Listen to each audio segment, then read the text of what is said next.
A paz de Cristo, meus amigos, sejam muito bem-vindos a mais uma pré-aula da Escola Dominical aqui no nosso canal. Eu sou o professor Denis Pereira, presbítero da Assembleia de Deus Ministério do Belém, aqui em Campinas, São Paulo. E é um prazer recebê-los semanalmente por aqui para juntos prepararmos a lição da semana. Esta que é a lição 13. Na classe de jovens, falaremos sobre a beleza da unidade espiritual neste trimestre que está chegando ao fim, onde estudamos esta revista sobre o tema Instrução, Encorajamento e Conselho. Alcance uma vida cristã feliz com os ensinos dos Salmos. Eu quero parabenizar você, professor, professora, superintendente, coordenador, dirigente, enfim, você que está envolvido com a escola dominical e que termina mais um trimestre, aí mais um desafio. Lembrando que é só uma lombadinha, a obra não para. Próxima semana iniciamos aqui um novo trimestre, tá certo? Por isso eu quero pedir que você inscreva-se no canal, ative aí as notificações, dê like no vídeo e deixe o seu comentário, que é muito importante para nós, o seu comentário. É importante você também compartilhar o link desta aula com outros professores, nos grupos do WhatsApp, nos stories e status, para que mais pessoas tenham acesso aqui ao nosso conteúdo, ao nosso canal.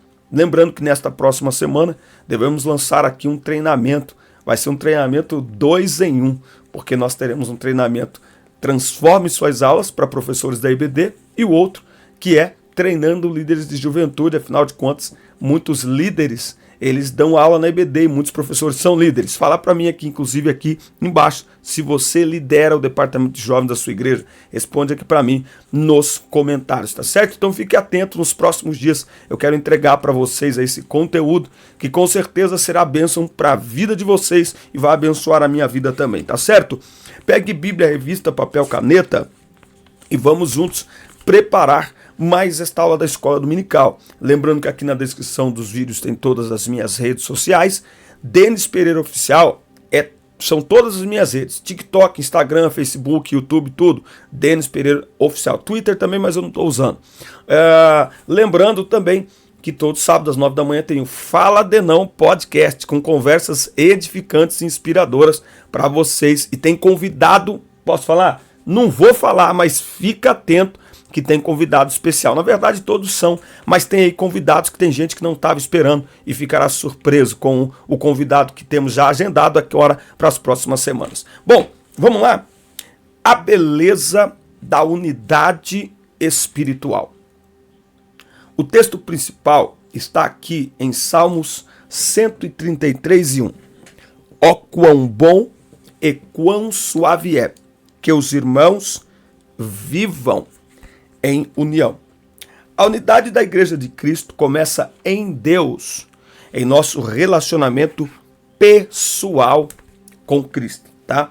Eu tenho um livro, meu primeiro livro, eu falo sobre relacionamentos saudáveis, mas antes de falar de namoro, antes de falar de noivado, eu falo que tudo começa em Deus, né? É um triângulo, Lucas 10:27. Amarás ao Senhor teu Deus de toda a tua força, de todo o teu entendimento, de toda a tua alma, de todo o teu coração, e ao teu próximo como a si mesmo. Mas tudo começa em Deus, tudo parte de Deus, tá? Então nós temos aqui dois textos, que é o texto do Salmo 133, do 1 ao 3, e o texto de João 17, versículo 20 ao 23. Nesta lição estudaremos a respeito do tema da unidade encontrada no Salmo 133. Relacionaremos o Salmo com a oração sacerdotal de Jesus. E veremos que a verdadeira unidade dos cristãos começa em Deus, no nosso relacionamento pessoal com Cristo, para então nos relacionarmos com os irmãos. Ele deixa aqui um texto que eu amo demais, esse texto, de Atos 2:42, que para mim é o segredo de uma igreja verdadeiramente pentecostal. Tá aqui, ó. Atos 2:42. E todos continuavam firmes, ou perseveravam, no ensino dos apóstolos, olha só, na comunhão, no partir do pão e nas orações. Ensino dos apóstolos, na palavra de Deus. Comunhão aqui está falando da ceia. partir do pão, está falando do cuidado uns com os outros, tá? Ou o contrário, comunhão está falando do cuidado uns com os outros. Sabe aquele café maravilhoso antes da EBD? Na sua igreja tem? Fala para mim aqui nos comentários. Na minha igreja tem. Aquele café maravilhoso, as pessoas vão chegando, traz um bolo, traz um café, conversa, dá bom dia, cria aquele clima, aquele ambiente agradável, né? Então, comunhão.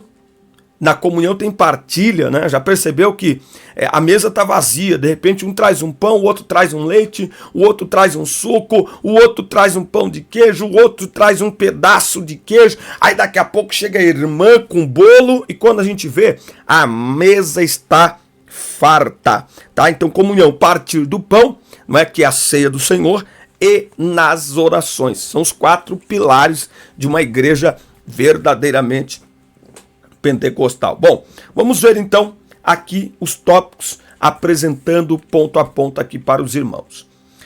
Tópico 1 vai falar sobre a beleza da unidade. A beleza da unidade. O Salmo 133 é um salmo de Davi, denominado dos degraus ou das peregrinações, né? Porque eles cantavam ali nos degraus do templo depois, né? Vamos lá. A característica principal deles é a de serem canções de adoração, enquanto o povo peregrinava ao Monte Sião para adorar ao Senhor. Nesse aspecto, o tema desse salmo é a unidade. Né? Então, enquanto peregrinavam, cantavam. Depois que o templo foi construído, eles cantavam nas escadarias do templo. Por isso, o salmo dos degraus. Na adoração, a unidade é o elemento indispensável. Vamos anotar isso aqui? Na adoração, a unidade é o elemento indispensável. É o contraponto a qualquer ideia de egoísmo ou disputa. O Salmo 133 revela a beleza da unidade de uma família natural, bem como da família espiritual. Tá? Então, unidade. Unidade de quê? Unidade de propósito. É muito comum os jovens perguntarem para nós, pastor, como que funciona a questão do jugo desigual, né? E geralmente a gente atribui que é pecado e a gente fala que não pode namorar crente com não crente. Mas jugo desigual é onde não há unidade de propósito.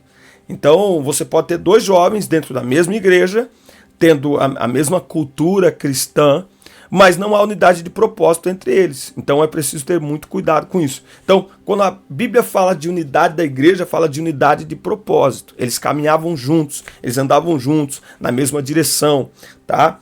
Bom, nesse versículo ou nesse verso, 2 expressões se destacam: quão bom e suave. O salmista deseja demonstrar a beleza da unidade entre irmãos de uma família natural para animar a unidade espiritual da nação. Aqui devemos levar em conta que nem sempre é possível que irmãos de carne habitem na mesma família, não é? Ou na mesma casa. Era o caso de Jacó e Esaú, depois do seu entendimento lá, e também do desentendimento entre Abraão e Ló. Quando irmãos vivem guerreando entre si, famílias inteiras sofrem, né? Então, nós vamos entender que aonde há falta de união, se a Bíblia diz que é bom e agradável viver em união, significa que é ruim e desagradável não ter essa união, seja na família, seja na igreja, no casamento, não é? Nos relacionamentos. Então, é bom, é agradável e é suave viver em união. Onde essa suavidade tem harmonia familiar, não é? Então, é aquilo que eu falo. Comprar uma casa é fácil, não é verdade? Fazer uma festa, alugar um espaço é fácil. Mas esse ambiente, ele não é comprado, ele é construído. Eita! Entendeu?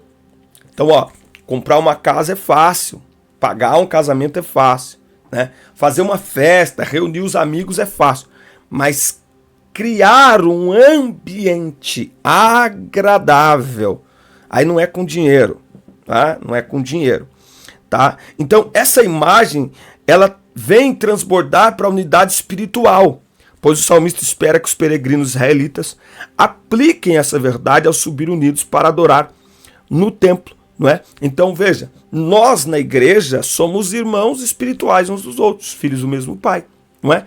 Então, da mesma maneira que a unidade ela traz suavidade, agradabilidade dentro de uma casa, no culto também. Porque senão nós nos reunimos para adorar a Deus, mas como se fôssemos uma comunidade de estranhos. Nós nos assentamos para cear, não é? Como uma comunidade de estranhos, ao invés de ser como uma família, né? Então, estou falando aqui a professores de jovens, a líderes de jovens. Não sei se... Fala para mim aqui nos comentários se você tem o hábito na sua igreja, se vocês têm o hábito de fazer aí retiros, acampamentos. Já percebeu que quando você faz um retiro, um acampamento, os cultos realizados ali, eles são diferentes? Já percebeu isso? Existe mais comoção, né? A gente fica mais emotivo, a gente se entrega mais. Por quê? Porque no acampamento, geralmente, a gente passa o dia inteiro em comunhão. A gente senta na mesa, a gente brinca, não é? Se puder, joga uma bola, pula na piscina, faz uma gincana, não é? Se faz uma gincana bíblica, mas a gente pode rir, a gente pode tirar sarro um do outro. Tudo isso vai criando um clima de quê? De irmandade. Então eu costumo dizer que quando a igreja realiza um acampamento, entende que tudo que está acontecendo ali é espiritual. É por isso que quando chega no culto à noite, não é? O culto muitas vezes tem hora para começar e não tem hora para acabar. O culto acaba e os jovens continuam ali sentindo a presença de Deus, não é? A gente começa a cantar e eles vêm junto e falam assim, ué, mas por que na igreja isso não acontece? Porque muitas vezes a gente, na igreja, a gente está se reunindo só para fazer uma liturgia. Né? Então como é que a gente muda isso? Com pequenas atitudes. Tem uma igreja aqui perto da minha casa, uma Assembleia de Deus. Essa igreja está construindo a igreja sede. Aqui é a igreja de Hortolândia. Campo de Hortolândia, pastor Aloysio Reis, pastor Natanael. Só que a sede desta igreja, diferentemente de, 98% das Assembleias de Deus, que você chega e entra direto no templo, ela tem um hall, sabe um hall? O que é um hall? Ela tem um ambiente que cabe 100, 150 pessoas, 200 pessoas. Tem cafeteria, tem puff, tem sofá, tem painel para tirar fotos. Qual que é a ideia? Que as pessoas cheguem mais cedo para a igreja e fiquem ali à vontade, tomando café, tomando uma água, né? E quando acabar o culto, a mesma coisa. Vai ter um jardim na frente, uma vidraça toda espelhada. Qual que é a ideia? Que as pessoas queiram chegar mais cedo para a igreja e que ao acabar o culto elas não queiram ir embora. O culto acabe, mas elas continuem ali no tempo de comunhão, tomando café, comendo alguma coisa. Não é? Por quê? Porque esta é a ideia. Ó, quão bom e quão suave é que os irmãos vivam em união. Essa união, essa unidade de propósito, ela precisa ser construída. Ela precisa ser, criada. Não é? Ela não vem por uma oração. Ela não vem só em aspectos espirituais. Ela vem nestas questões. É uma mesa que você senta, é uma conversa que você tem com alguém.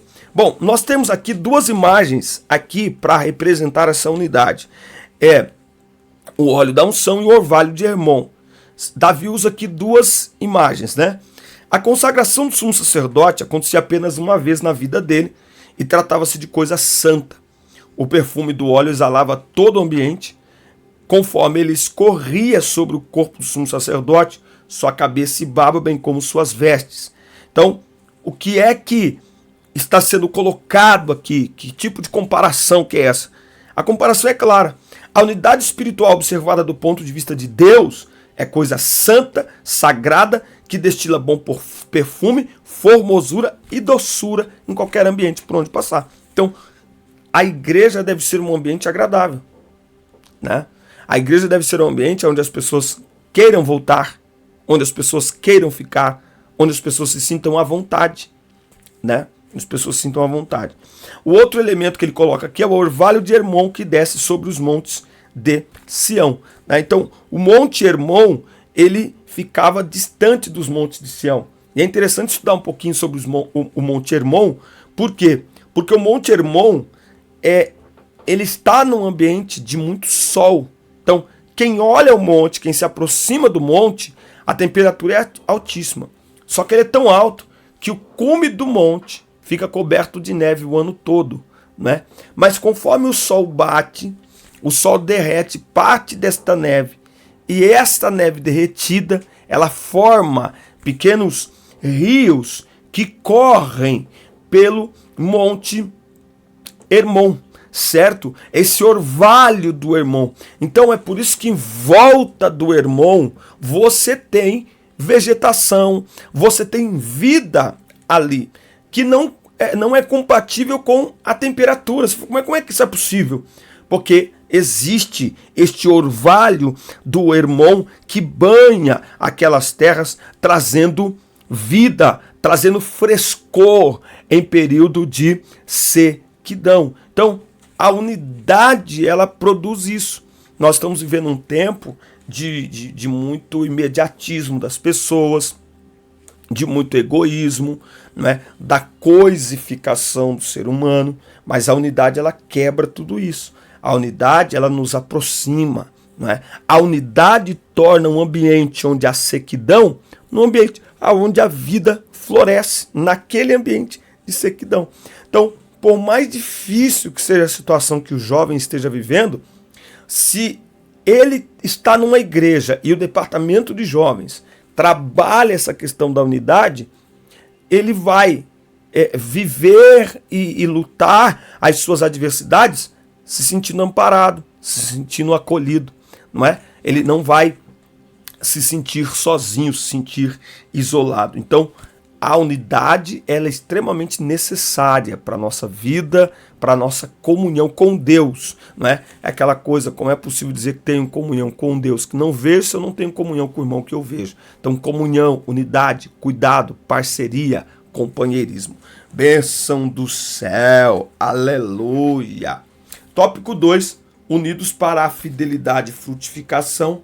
Se você ainda não se inscreveu no canal, inscreva-se e ative as notificações, dá like no vídeo e deixe o seu comentário, que é muito importante para nós.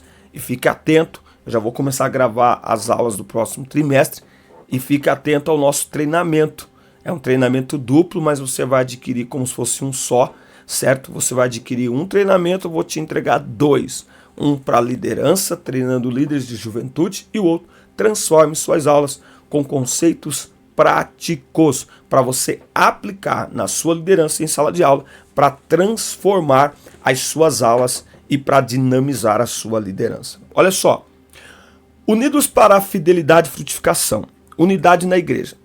Da mesma forma que o salmista desejava que a nação compreendesse o valor, a beleza e a importância da unidade espiritual, nosso Senhor desejou a perfeita unidade de sua igreja. Ele não só desejou isso, ele orou por isso, não é? Eu gosto muito de João, capítulo 17, esta oração de Jesus, conhecida como a oração sacerdotal de Jesus por seus discípulos e por todos nós, claro, ela é uma oração maravilhosa. Olha só o que ele diz aqui, ó, em João, capítulo 17, versículo 18. Ele diz assim: assim como o Senhor me enviou ao mundo, eu os estou enviando ao mundo. Eu me santifico em favor deles, para que também eles sejam santificados pela verdade. Não estou orando somente por eles, mas também por aqueles que crerão em mim no futuro, por causa do testemunho deles. Olha o 21. Minha oração por todos eles é que sejam um, tal como eu e o Senhor somos, ó Pai. Porque assim como o Senhor está em mim e eu no Senhor, assim estejam eles em nós, para que o mundo creia que o Senhor me enviou. Então, uma das formas da igreja se revelar ao mundo e alcançar almas é pela sua unidade. Por isso que nós temos que tomar muito cuidado. Hoje, principalmente com a internet, existe muita agressividade entre irmãos na internet. Para o pecador, não importa que são de igrejas diferentes, não importa. Para o pecador, olha lá os crentes brigando, né? Então, é muito feio, né? Principalmente pessoas de muita influência brigando. Isso não combina com o evangelho e não combina com essa oração de Jesus, tá? Bom, nós temos aqui a unidade, ela começa em Deus, como Davi tomou o exemplo da consagração do sumo sacerdote e do orvalho de Hermon para representar a bondade e a suavidade e a unidade exalam, nosso Senhor tomou o seu relacionamento com o Pai para que a igreja estivesse unida ao Pai, né? Então, que eles creiam que tu me enviaste, né? Para que eles sejam um como tu, ó Pai, és em mim e eu em ti. Então, sem unidade com Deus, não tem unidade com os irmãos. Mas a unidade com Deus, ela é manifestada e refletida na unidade com os irmãos. Cuidado, para não ser tão íntimo de Deus que se isole das pessoas. Não. Quanto mais perto de Deus, mais próximo das pessoas. Para quê? Para que a gente transborde sobre elas. Aleluia. Entendeu? Então não é para se isolar, é para se aproximar. Porque se eu estou mais perto de Deus, eu estou mais cheio de Deus. Então eu tenho que me aproximar das pessoas para transbordar o quê? Deus sobre as pessoas, não é? Então a unidade, ela começa em Deus. A unidade entre os irmãos. Nossa unidade deve ser à luz da unidade do Filho com o Pai. Assim seremos aperfeiçoados por Cristo nessa relação fraternal. É uma unidade que começa em nossa relação, em nossa união espiritual com Cristo, onde a Bíblia diz que somos um corpo e Cristo a cabeça. Um edifício cujo fundamento é Cristo. Com base nessa verdade, somos chamados a perseverar em unidade como a igreja em Atos dos Apóstolos. Tá? Então, a igreja de Cristo, ela não pode ser dividida. Por isso que até esses dias eu comentei, quando as pessoas falam, a igreja está isso, a igreja está aquilo. Peraí, de que igreja você está falando? Você está falando de uma denominação, de uma organização, ou você está falando do organismo vivo, da igreja de Cristo? A igreja de Cristo permanece triunfante, viva, unida, a igreja de Cristo, a que será arrebatada. Vai além de denominações, ela é formada por pessoas que em todos os tempos, em todas as raças, tribos, línguas e nações, professam o nome de Jesus, o Cristo, como Senhor e Salvador de suas vidas. Pronto, essa é a igreja de Cristo, esse é o corpo de Cristo. Né? Então, desunião, grosseria, rivalidade, não combina com aquilo que Deus espera de sua igreja. Certo? Nós devemos andar em união. Por quê? Porque somos um corpo. Entende? São diversas placas, mas um só corpo. São diversas liturgias, mas um só corpo. Né? Então, quando nós chegarmos no céu, para muita gente vai ser usando, claro, que uma linguagem da terra. Isso não vai acontecer lá, claro que não. Mas assim, se nós fôssemos ao céu com as mesmas emoções da terra, muita gente ia demorar para se adaptar no céu. Por quê? Porque acha que culto, que liturgia é inspirada por Deus. Não. Sabe, gente que não consegue respeitar a liturgia do culto do outro. E por causa disso, muitos não se unem, muitos eu não aceito isso. Não, não é para você, não é para agradar você. Né? Então a igreja de Cristo, ela é formada por uma verdadeira diversidade, porque diversidade são pensamentos diferentes, visões diferentes de mundo, né? Eu falo verdadeira diversidade porque a diversidade que falam hoje no mundo, ela é falsa, porque ela é uma diversidade única, só pode pensar uma coisa de um jeito. Não, a igreja de Cristo verdadeiramente ela é diversificada de verdade. Por quê? Porque são pessoas de todas as culturas, de todos os lugares do mundo, de todos os estilos, de todos os dialetos, juntos em unidade, adorando ao Senhor, em unidade de propósito, aguardando a volta do Senhor, certo? Então a nossa unidade começa em Deus. É interessante a gente notar isso, por quê? Porque se eu entendo que a minha unidade começa em Deus, eu não vou ter dificuldade em ter unidade com meu irmão, tá? Então eu vou repetir, eu vou reforçar, anote aí. A minha unidade, ela começa a unidade da igreja começa em Deus e perpassa os irmãos. Mas é na unidade com os irmãos que eu manifesto a minha unidade com Deus. A minha unidade com os irmãos reflete minha unidade com Deus. Quem não tem unidade com os irmãos, não dá para dizer que tem unidade com Deus. E quem tem unidade com Deus, não pode dizer que não tem unidade com os irmãos. É impossível isso. Porque é um pai e os seus filhos. Então não tem como.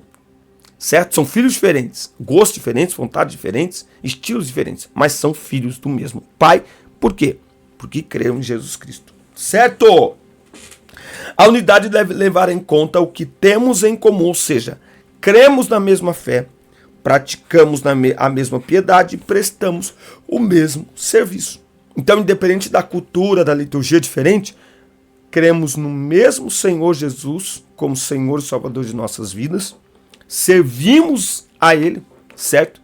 E cumprimos a sua palavra, tá bom? Muito bem. Tópico 3, elementos da unidade da igreja. Se você não se inscreveu no canal ainda, inscreva-se e ative as notificações, dê like no vídeo e deixe aí seu comentário, que é muito importante para nós, tá bom? Olha só, elementos da unidade da igreja. Unidade na doutrina. O Novo Testamento apresenta a doutrina como elemento importante da unidade cristã e perseveravam na doutrina dos apóstolos. Veja que doutrina aqui ou ensino é o ensino de Jesus em seu ministério. E quando por ocasião de sua aparição aos apóstolos, durante 40 dias após ter ressuscitado, tá? Então veja, ensino dos apóstolos.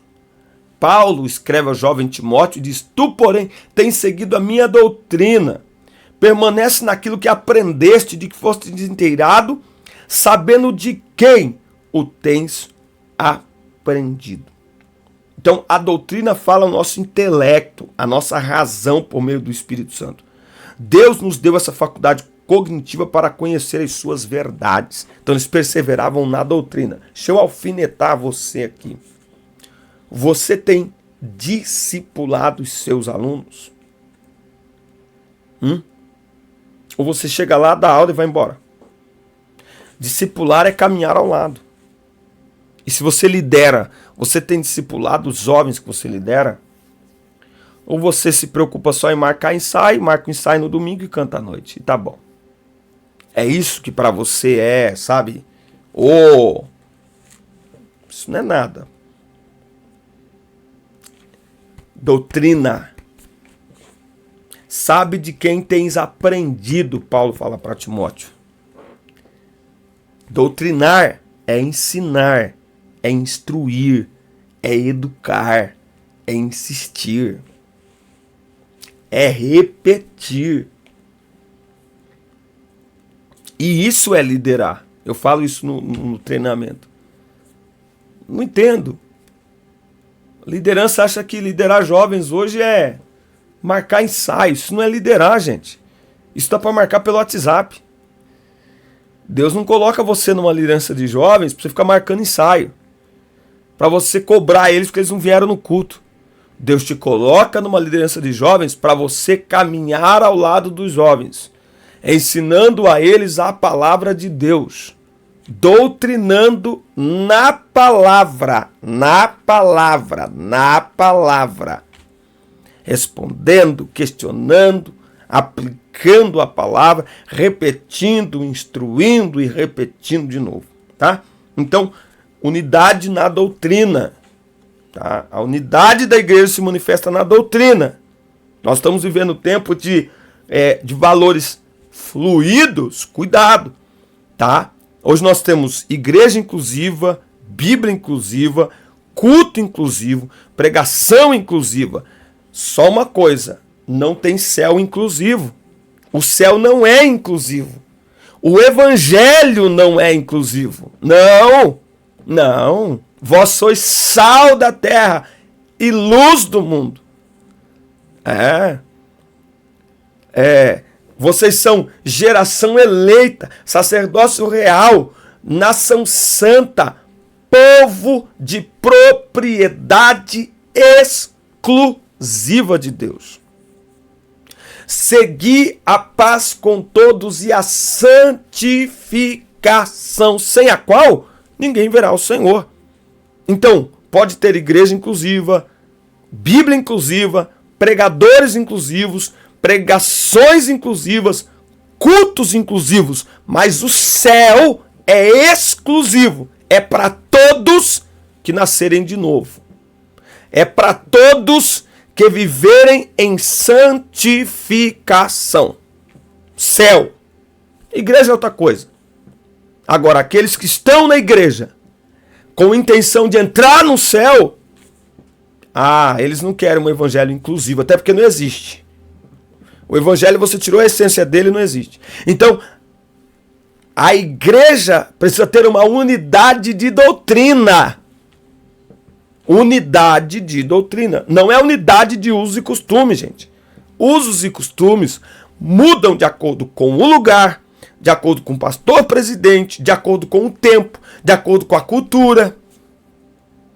Usos e costumes. Doutrina não muda. Tem que nascer de novo. Batismo nas águas. Né?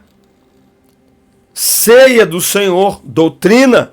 Doutrina de Deus, doutrina do homem, doutrina do Espírito Santo, doutrina do pecado. Doutrina da salvação. Doutrina do diabo, doutrina dos anjos. Doutrina. Unidade de doutrina. Tá? E nesse aspecto, a Assembleia de Deus tem sido uma igreja séria. Acabamos de completar 112 anos, somos uma igreja séria no aspecto de doutrina. Esses dias até vi o pastor Marco Feliciano falando aí no podcast que a igreja Assembleia de Deus não tem uma doutrina pentecostal. É engraçado, né? A pessoa cresce na Assembleia de Deus, tem um ministério e se torna visto pelo mundo todo na Assembleia de Deus. Aí quando não precisa mais das agendas da Assembleia de Deus, começa a falar mal da Assembleia de Deus. Falar que a Assembleia de Deus não tem uma doutrina pentecostal, tá de brincadeira. Porque nós somos fundados por batistas. Pelo amor de Deus, dá uma olhada nas revistas que falam dominical. Fala isso não. Inclusive teve um comentário do CPAD que respondeu ele. Unidade na piedade. Não basta apenas conhecer a doutrina correta. É preciso amar e viver a doutrina de Cristo, seu ensino e sua vida. O cristianismo bíblico tem como base uma pessoa, Jesus Cristo, que foi crucificado, morto, sepultado e que ressuscitou ao terceiro dia. Nesse sentido, é preciso se relacionar com essa pessoa, Jesus Cristo. Então, o evangelho não é sobre frequentar uma igreja, por frequentar a igreja, mas sobre se relacionar com uma pessoa cujo nome é Jesus Cristo e que, portanto, a igreja, o culto, faz parte desse relacionamento. Cuidado, hein? Cuidado. Cuidado, eu falo isso lá no treinamento também. Cuidado. Não adianta nada vir na igreja. É tudo que o jovem quer ouvir, hein? Fala isso, fica vendo os bancos ficar vazios, depois você vai reclamar. Não adianta nada vir na igreja. Cuidado. Não. A igreja faz parte do processo de unidade do corpo de Cristo. Não é? Porque se é um corpo, tem que estar junto. Não é? Porque a gente cresce juntos. Os textos mais importantes para a igreja estão no plural, no coletivo, não no individual. Vós sois o templo de Deus, do Espírito Santo. Vós sois o corpo de Cristo. Não é eu sou. Não, vós sois o templo do Espírito Santo. Eu sou só um tijolinho. Na comunidade, na coletividade, aí nós somos a noiva, o corpo, o templo. Certo? Então, é interessante essa unidade na piedade, esse relacionamento, então, com a pessoa de Jesus Cristo. Quando exercemos a piedade por meio das disciplinas da oração, do jejum, da leitura da Bíblia, das presenças regulares aos cultos e reuniões de oração da igreja local, estamos desenvolvendo um relacionamento pessoal com Jesus, tá? Então, é através das disciplinas entre as quais está o frequentar uma igreja, fazer parte da membresia de uma igreja, viu? Isso faz parte, congregar. Por quê? Porque a gente vai terminar aqui a unidade no serviço. Devemos amar conhecer a doutrina de Cristo, amar a pessoa de Cristo e praticar o que ele ensinou. Aqui nos referimos à prática das boas obras em favor do próximo, como acontecia na igreja apostólica aqui, nós lemos. Perseveravam na doutrina dos apóstolos, na comunhão, no partir do pão e nas orações. Partilhar os bens para suprir a necessidade de uma pessoa, como resultado da compreensão do conteúdo transmitido pelos apóstolos e do amor despertado pelo relacionamento com o Senhor, era uma marca da igreja em Atos. É uma bênção quando a unidade entre os cristãos com a finalidade de suprir as necessidades de nossos irmãos. Certamente você deve conhecer alguém em sua igreja que precise de uma mão estendida, tá? Então, por que eu devo frequentar uma igreja? Para servir pessoas. Simples assim. Quem entre vós quiser ser o maior, seja como aquele que serve. João 13. Certo? Então, desigrejados, sem igreja, né? Os desigrejados, eles dizem, eu sou igreja. Jesus morreu por mim, eu leio a Bíblia, faço minha oração em casa, não preciso de pastor, porque pastor é Jesus. A Bíblia diz que Deus dá pastores à igreja. Se dá pastores à igreja, tem igreja. Certo? Segundo, é interessante a gente notar isso. Tem o sem igreja. Me deu um branco aqui. O sem igreja. São pessoas que frequentam igrejas, mas não se membram em nenhuma delas. Então, todo dia eles estão numa igreja diferente. Lá eles chegam, se apresentam. Você é crente? Sou crente. De qual igreja? Eu estou só visitando. Mas aí, andando com alguns pastores, conversando, essas pessoas vêm e vão. Elas nunca se firmam numa igreja. Algumas dessas pessoas decepcionadas com algum pastor, com alguma coisa que aconteceu, são os sem igreja, né? E aí eles tomam sem em qualquer lugar, 2, 3 vezes no mês, fica sem tomar sem, enfim, não tem pastor, tá? Então nós temos que tomar esse cuidado, tá? A igreja de Cristo, a unidade da igreja é para cuidarmos uns dos outros, é para servirmos uns aos outros, né? Porque evangelho também é sobre serviço, né? O Filho do Homem não veio para ser servido, mas para servir. Né? Fiz o primeiro tratado ao Teófilo, Atos 1:1, acerca do que Jesus começou a fazer e ensinar. Então Jesus fazia ensinando, ensinava fazendo, e uma das maiores lições que Jesus nos deixou enquanto sua igreja é a lição do serviço, servir aos outros. Né? Então quem não quer se filiar a uma igreja e quem não quer frequentar uma igreja não quer servir, não quer fazer parte do corpo, né? Não quer ter comunhão com os irmãos, não dá para entender, não quer ter comunhão com os irmãos, né? Se você vai mudar para um lugar, né, de mudança e você encontra alguém que veio de lá e está perto de você, se você tiver a oportunidade de se aproximar dessa pessoa para conviver com ela, aprender a cultura, aprender a língua, para quê? Para quando você chegar lá, muito mais fácil, né?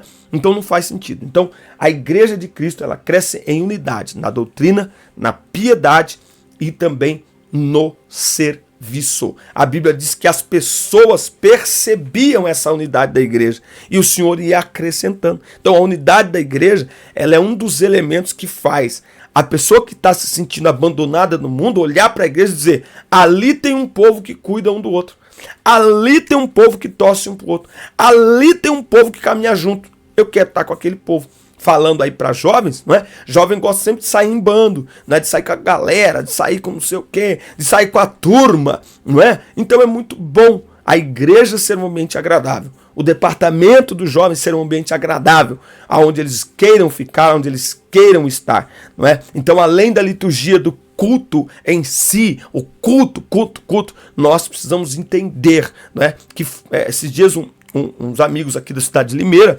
eles reuniram lá o pessoal, os adolescentes e tal, e foram pro cinema assistir um filme que tinha estreado e fizeram uma festa no shopping, cantaram louvores e tal.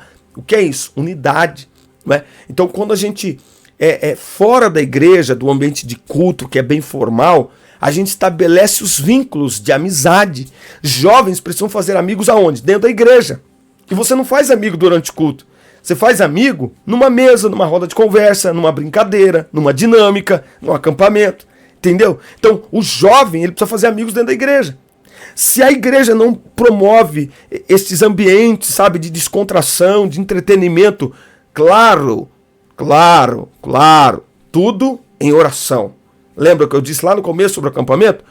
Tudo envolvido com oração, por quê? Porque tudo é espiritual. Não é uma brincadeira só, não é uma brincadeira só. Eles talvez enxerguem uma brincadeira só, mas quem está liderando, isso não, a gente ora por tudo, irmão. A gente ora pela comida que vai ser servida, a gente ora pela brincadeira, a gente ora pela gincana, a gente ora por tudo. Porque é tudo espiritual, não é? Então, se o jovem não tem esse ambiente de descontração na igreja, promovido pela igreja de forma saudável, claro que sem ser no horário de culto e tal. Se ele não tem, todo ser humano precisa de um tempo de relaxamento, de descontração. Então, se o jovem não tem na igreja, ou pelo menos com a turma da igreja, ele vai ter com os amigos do mundo. E aí, muitas vezes, boa parte dos nossos jovens, eles têm contato com o pessoal da igreja no final de semana, mas o resto da semana eles estão super próximos de quem não é da igreja. Aí quando a gente menos espera, foi embora, né? Então o que a gente pode fazer? Criar um ambiente onde eles, vamos lá, vai fazer o quê? Vamos comer um bolo de fubá, entendeu? É um ambiente descontraído. Naquele primeiro momento, tá tudo certo, tá tudo legal, beleza. Mas, claro, você com sabedoria e inteligência, você usa aquele momento para quê? Para mostrar para eles a palavra de Deus, né? Nem sempre, às vezes você usa aquele momento, deixa acontecer, normal. Come, toma uma água, toma um refrigerante, amém, abraça e vai embora. Quando você sentar com eles para falar de algo espiritual, eles vão te ouvir e eles vão absorver ainda mais. Por quê? Por causa da proximidade entre eles, né? Por causa do elo que vai se formando entre eles. É por isso que Jesus ia para a sinagoga, ia para casamentos, ia para participar de festas e tal. O que ele estava fazendo? Sentava à mesa, ia para banquetes. O que ele estava fazendo? Socializando. Aí quando ele abria a boca para falar, as pessoas escutavam. Por que os líderes da época não eram escutados pelo povo? Porque eles não socializavam. E quando você não socializa, você passa uma ideia de que você é superior, né? E Jesus não. Jesus socializava tanto que ele foi criticado por comer e sentar com pecadores. Olha só que coisa interessante. O que é isso? É a igreja, a unidade da igreja. Unidade da igreja. Unidade da igreja. Amém? Forte abraço. Assista, curta, compartilhe. Inscreva-se no canal. Muito obrigado por nos acompanhar em mais esse trimestre. Que Deus te abençoe. Parabéns por mais um desafio vencido. Só dá uma respiradinha. Toma um copo d'água, que próxima semana tem mais um trimestre chegando por aí. Deus abençoe vocês.